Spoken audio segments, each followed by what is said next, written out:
అండి మళ్ళీ కరోనా అయితే విజృంభిస్తున్నట్టు కొంచెం సంకేతాలైతే కనబడుతున్నాయండి. కొంచెం అప్రమత్తంగా అయితే ఉండాల్సి ఉంటుంది. శానిటైజర్‌లు దగ్గర పెట్టుకోండి. మళ్ళీ మాస్కులైతే వాడడం మొదలెట్టండి.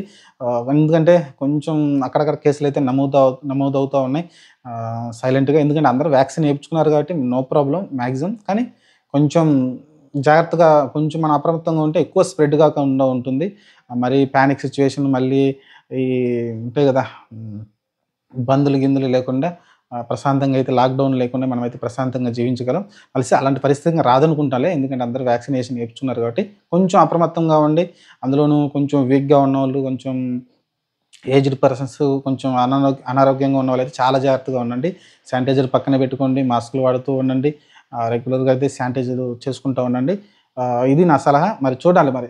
ప్రస్తుతానికైతే కొంచెం కేసులైతే పెరుగుతున్నాయని చెప్తున్నారు. అఫీషియల్‌గా అయితే కొన్నొస్తున్నాయి. అన్‌అఫీషియల్‌గా అయితే చాలా వస్తున్నట్టు చెప్తున్నారు. కానీ అయన్నీ అపోహలు. మనం గవర్నమెంట్ చెప్పిందే నమ్మాలి కాబట్టి గవర్నమెంట్ చెప్పిన ప్రకారం అయితే ముందుకెళ్ళండి.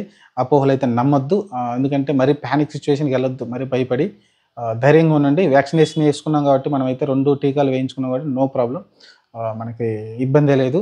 కాపోతే కొంచెం ఈ మాస్కులు, శానిటైజర్ మళ్ళీ వాడితే బావుంటుంది. జాగ్రత్తగుంటే బావుంటుంది. ఇది నా సజెషన్. మరి జాగ్రత్తగా ఉండండి.